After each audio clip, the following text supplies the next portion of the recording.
Ibrahim Traoré, le jeune président du Burkina Faso, a pris une décision audacieuse en abandonnant le franc CFA, une monnaie héritée de la colonisation française.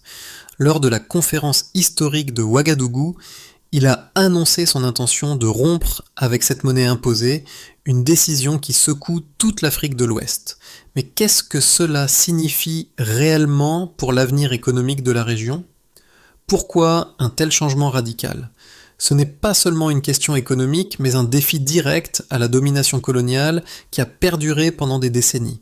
Est-ce le début d'une ère nouvelle pour l'Afrique, libérée de ses chaînes financières ? Comment Ibrahim Traoré, un leader de 36 ans, pourrait-il réussir là où d'autres ont échoué ? Ibrahim Traoré n'est pas un simple président du Burkina Faso. Il est devenu un symbole d'un mouvement qui va bien au-delà de son pays. Sa décision de rompre avec le franc CFA envoie un message fort à l'Afrique. L'heure de la souveraineté économique a sonné. Cette décision n'est pas simplement un acte symbolique.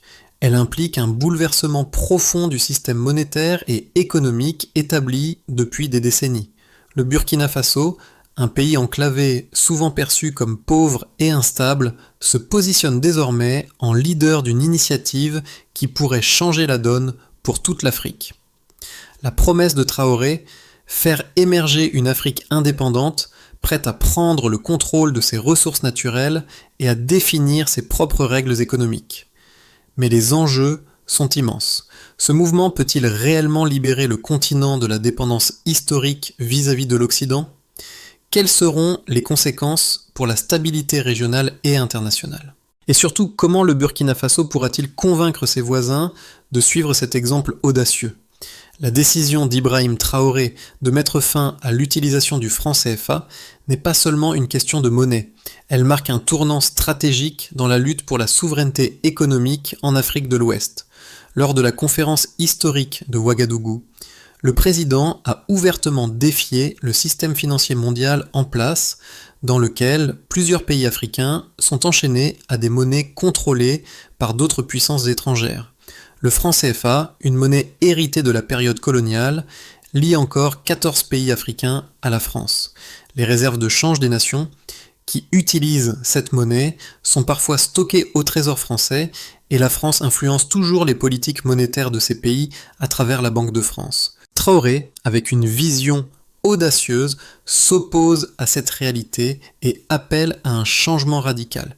Mais comment en sommes-nous arrivés là ? Le système du franc CFA a été imposé après la Seconde Guerre mondiale, lorsque la France a créé cette monnaie pour ses anciennes colonies africaines. Au fil des décennies, le CFA est devenu un symbole de la domination coloniale persistante. Même après les indépendances des années 1960, la France a gardé un pouvoir économique considérable sur ses anciennes colonies, contrôlant leur monnaie et influençant leurs décisions économiques.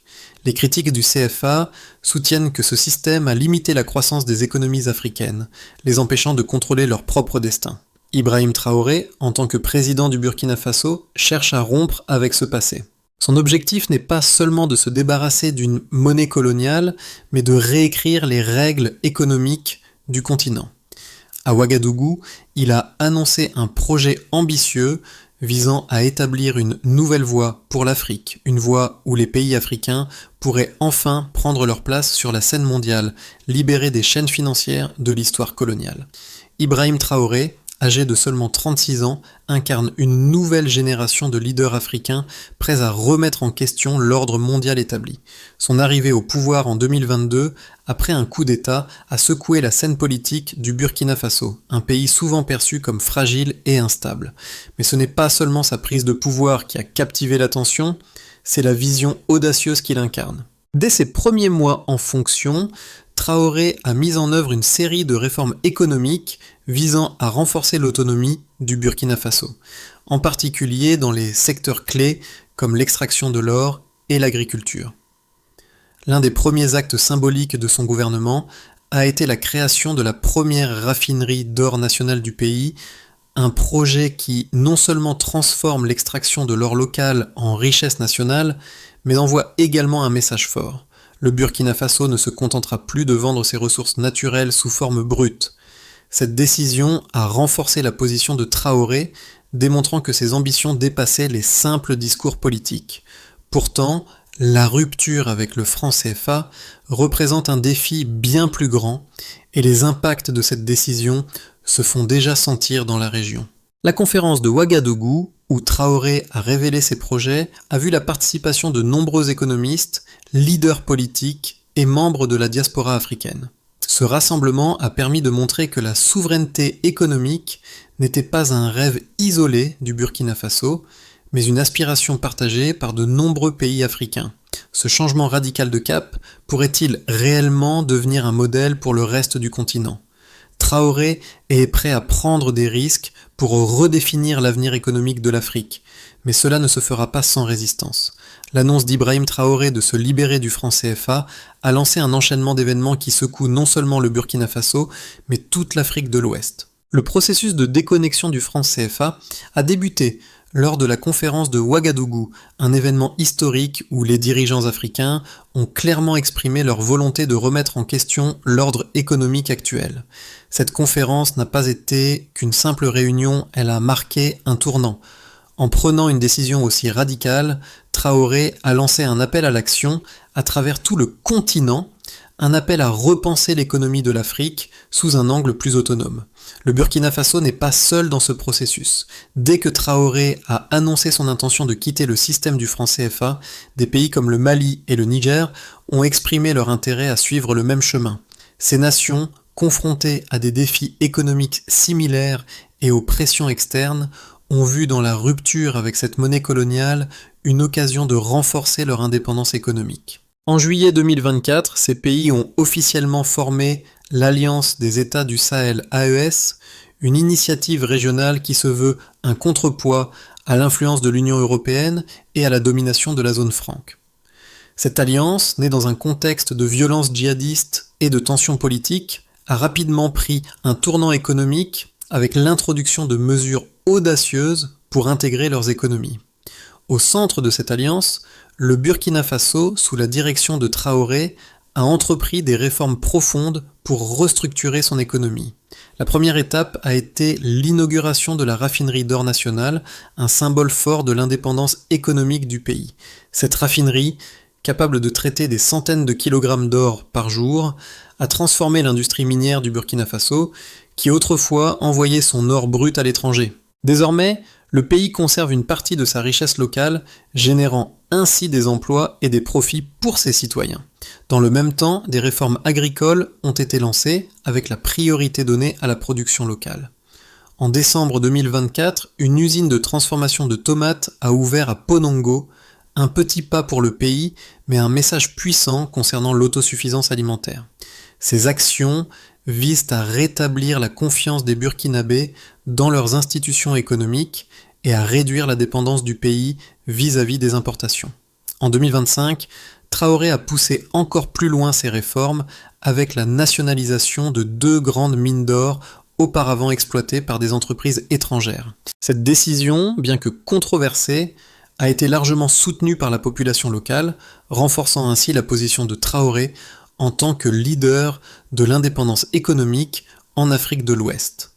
L'impact de ces réformes ne se limite pas à l'économie. Elles ont également redéfini le rapport du Burkina Faso avec les anciennes puissances coloniales, notamment la France, et ont renforcé le leadership de Traoré dans la région.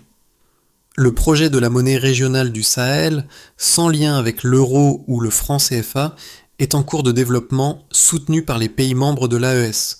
Le Burkina Faso, par sa politique de souveraineté économique, incarne désormais une nouvelle dynamique régionale et mondiale, redéfinissant les rapports de pouvoir économique et politique en Afrique. Les réformes entreprises par Ibrahim Traoré au Burkina Faso, bien que courageuses, ont besoin de preuves tangibles pour convaincre non seulement sa population, mais aussi la communauté internationale que le pays peut réellement s'émanciper économiquement. Dans cette optique, plusieurs indicateurs clés montrent déjà les premiers succès de sa politique de souveraineté économique. D'abord, le lancement de la raffinerie d'or national en 2024 est un tournant majeur pour le Burkina Faso.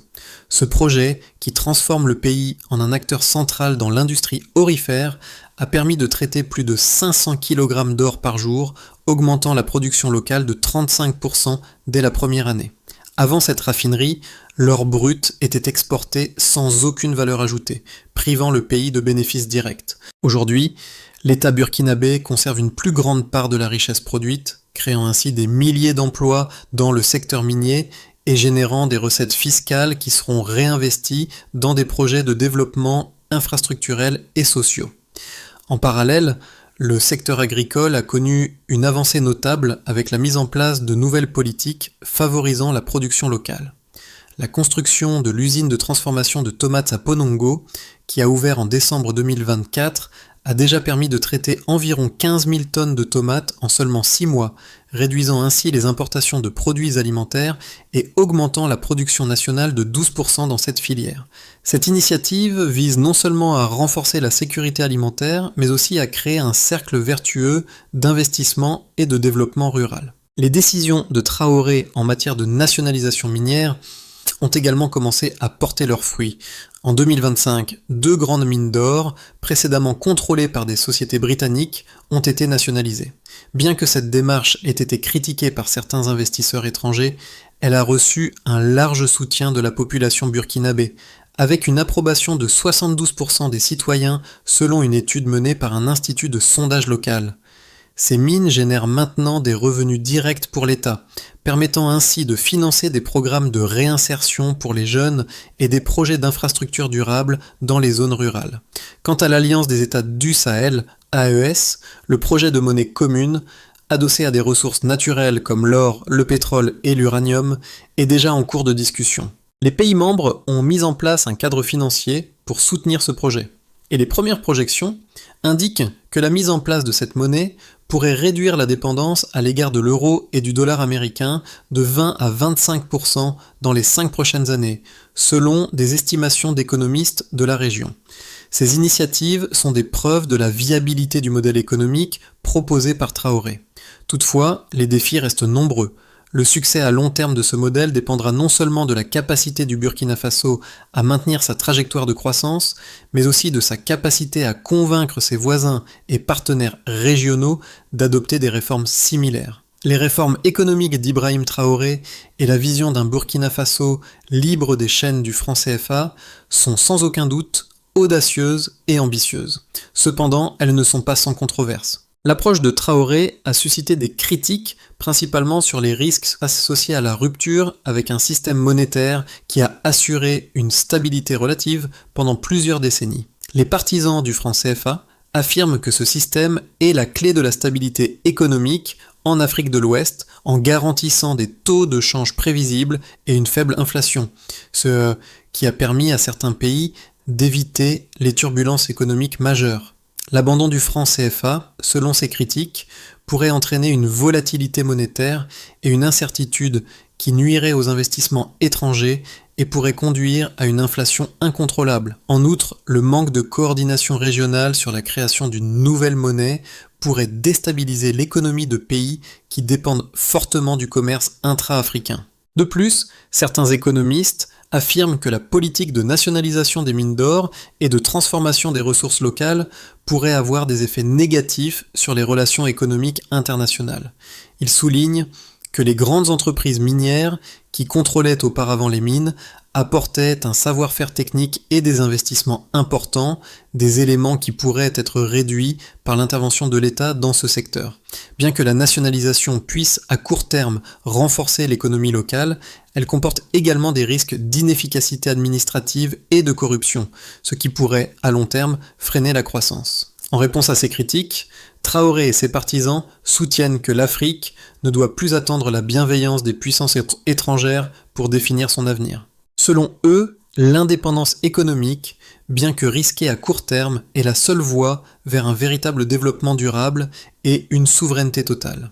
Le succès de la première raffinerie d'or et des réformes agricoles démontre que le pays est capable de prendre en main son destin économique sans dépendre des acteurs étrangers.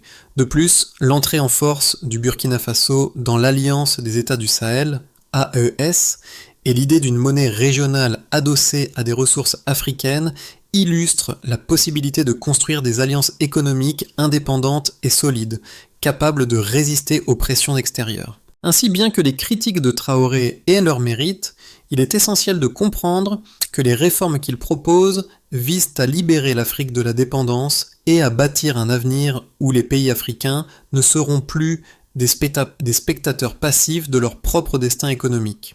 Le défi sera de prouver que cette approche peut offrir une stabilité à long terme, mais les premiers signes montrent que le Burkina Faso pourrait bien être en train de tracer une nouvelle voie pour le continent. À ce stade, il devient clair que l'initiative d'Ibrahim Traoré et l'ambition de créer une Afrique économiquement souveraine ne sont pas simplement des aspirations idéologiques, mais des actions concrètes qui prennent forme dans le Burkina Faso et au-delà. En lançant la première raffinerie d'or nationale, en nationalisant les mines et en mettant en place des réformes agricoles ambitieuses, Traoré ne fait pas que défier l'ordre économique existant, il le redéfinit. Cependant, le véritable test réside dans la capacité du Burkina Faso à maintenir cette dynamique et à convaincre d'autres nations de le rejoindre. L'Alliance des États du Sahel, désormais un acteur majeur de cette transformation, représente l'espoir d'une coopération régionale qui pourrait à terme conduire à la création d'une nouvelle monnaie adossée aux ressources africaines, réduisant ainsi la dépendance au dollar et à l'euro. Mais à quel point ces réformes peuvent-elles être viables à long terme sans un soutien externe et des investissements étrangers ? Traoré devra trouver un équilibre entre indépendance et coopération pour réussir à concrétiser cette vision. Les conséquences de la rupture du Burkina Faso avec le franc CFA ne se limitent pas uniquement à des changements économiques internes, mais s'étendent à l'ensemble de l'Afrique de l'Ouest et au-delà. D'un côté, cette décision audacieuse pourrait offrir un modèle de souveraineté économique pour les autres nations africaines, prouvant qu'il est possible de se libérer des systèmes monétaires hérités du colonialisme et d'établir une économie autonome. Ce modèle, qui vise à exploiter les ressources locales et à renforcer les capacités de production interne, offre la possibilité de réduire la dépendance vis-à-vis des importations et de promouvoir une économie circulaire et résiliente. Les réformes économiques du Burkina Faso ont déjà commencé à produire des résultats tangibles. L'inauguration de la raffinerie d'or, par exemple, a permis au pays de conserver une plus grande part de la valeur ajoutée dans le secteur minier. Au lieu d'exporter du minerai brut, le pays transforme l'or sur place, générant ainsi des revenus fiscaux et des emplois locaux.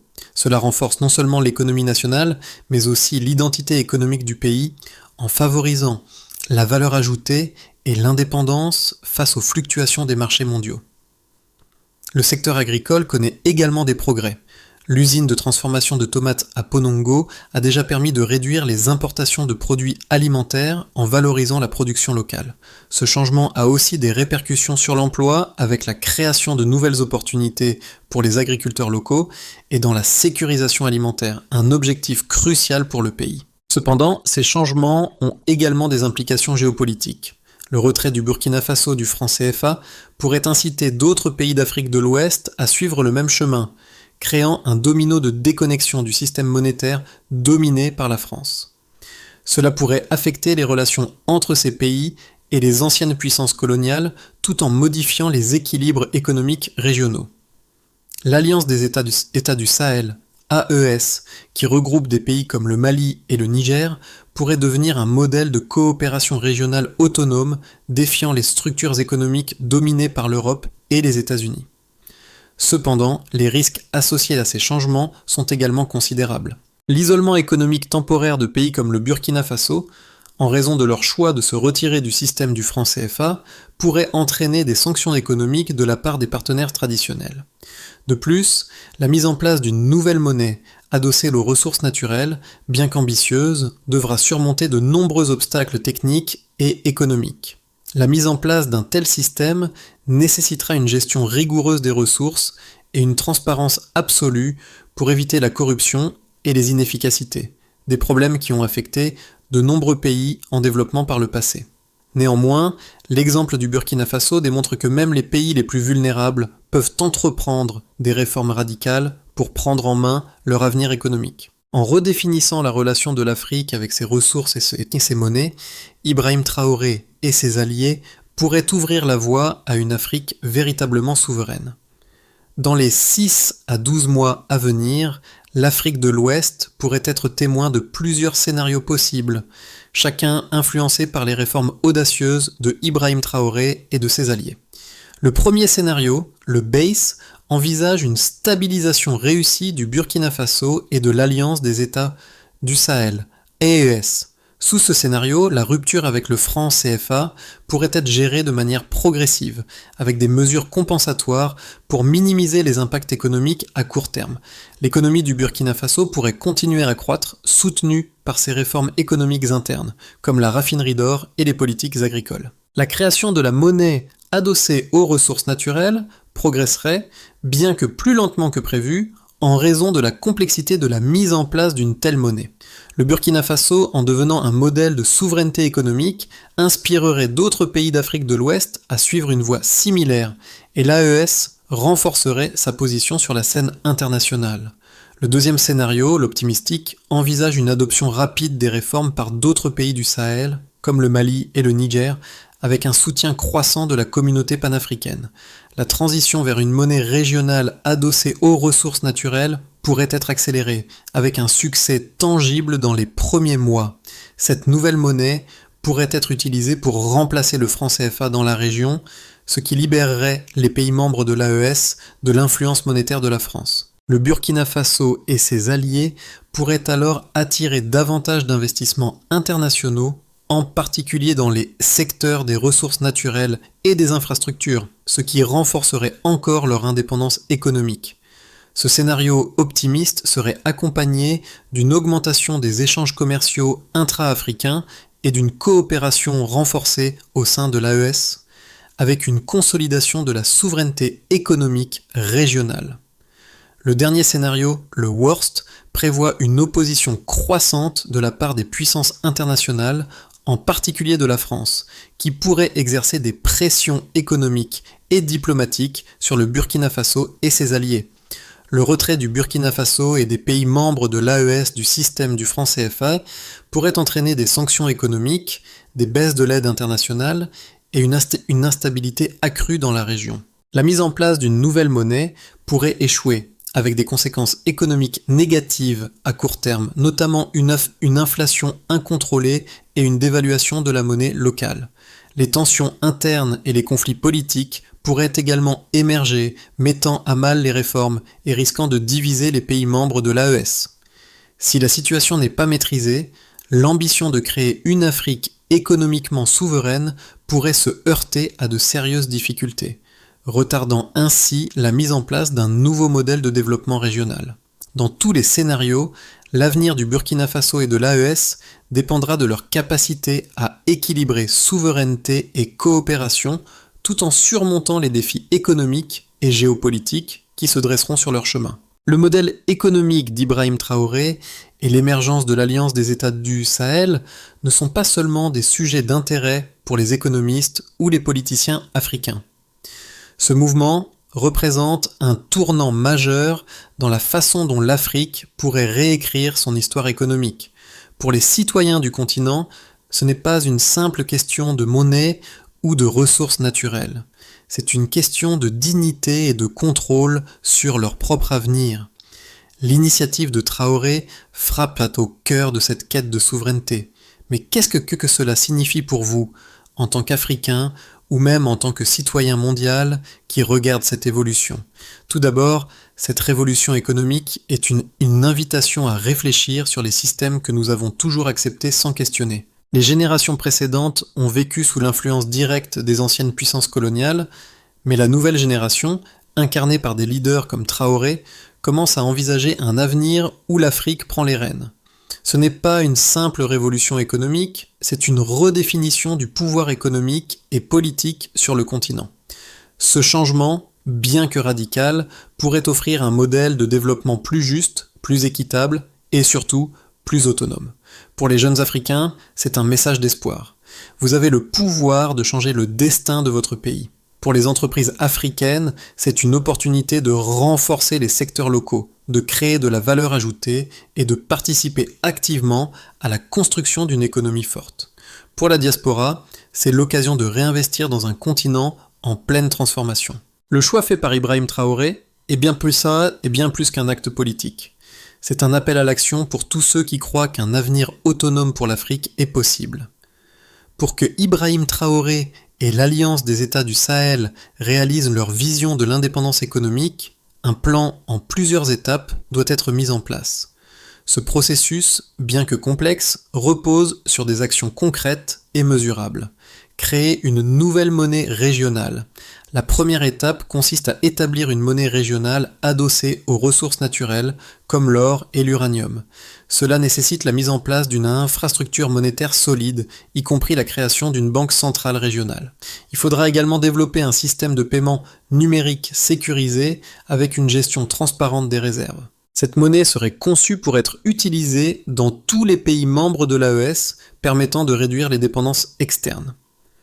Renforcer l'intégration économique régionale, l'une des clés du succès sera la mise en place de marchés communs et l'élimination des barrières commerciales entre les pays de l'AES. Cela facilitera la circulation des biens, des services et des capitaux à travers la région.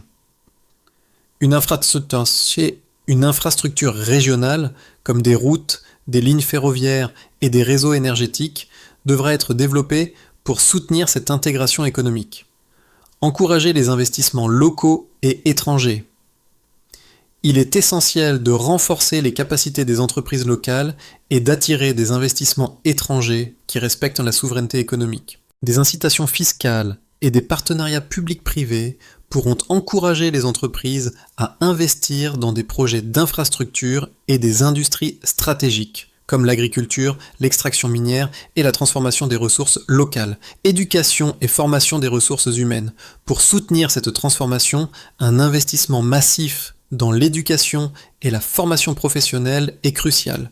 Former les jeunes Africains aux compétences nécessaires pour gérer ces nouvelles industries sera un pilier essentiel de la réussite de ce projet économique. Ces étapes, bien qu'ambitieuses, sont réalisables si les pays de l'AES maintiennent une coopération régionale solide et déterminée. Le processus de transition vers une Afrique économiquement souveraine sera difficile, mais avec une mise en œuvre stratégique, il peut aboutir à une véritable transformation. En fin de compte, ce que propose Ibrahim Traoré ne se limite pas à une série de réformes économiques, mais bien à un changement radical dans la manière dont l'Afrique se définit sur la scène mondiale. En décidant de rompre avec le franc CFA et en mettant en œuvre des réformes audacieuses, il a ouvert une porte vers un avenir où l'Afrique pourrait enfin prendre le contrôle de son destin économique. La vision qu'il incarne, portée par une volonté inébranlable, ne se résume pas seulement à des chiffres et des plans. Elle touche au cœur de ce que signifie être une nation libre, capable de se réinventer et de construire son avenir sans l'ombre de l'histoire coloniale. Le Burkina Faso, sous la direction de Traoré, incarne cette nouvelle Afrique, une Afrique qui refuse d'être définie par son passé et qui choisit de se concentrer sur ses potentialités. À travers la création de la raffinerie d'or, les réformes agricoles et l'Alliance des États du Sahel, Traoré n'offre pas seulement un projet économique, mais un espoir pour toute l'Afrique. L'heure de la souveraineté économique a sonné. Et ce changement, bien que lent et semé d'embûches, s'annonce comme le début d'une révolution tranquille qui pourrait redéfinir l'avenir du continent pour les générations à venir. La révolution économique menée par Ibrahim Traoré et l'Alliance des États du Sahel est bien plus qu'une simple transformation des systèmes financiers. C'est un mouvement vers une Afrique véritablement souveraine, où les pays prennent en main leur destin. Ce modèle de développement ne sera pas facile, mais il est nécessaire pour rompre les chaînes de la dépendance. Si vous croyez en l'idée que l'Afrique peut et doit tracer sa propre voie, il est temps de rejoindre ce mouvement. Que vous soyez citoyen, entrepreneur ou membre de la diaspora, chaque voix compte dans cette transformation. Partagez cette vision, engagez-vous dans le débat sur l'indépendance économique et soyez acteurs de ce changement, car cette révolution ne se fait pas sans vous. À travers des actions concrètes, du soutien aux projets locaux, À l'investissement dans les infrastructures, chaque individu peut contribuer à la création d'une Afrique qui se construit sur ses propres termes et non sur ceux imposés par d'autres.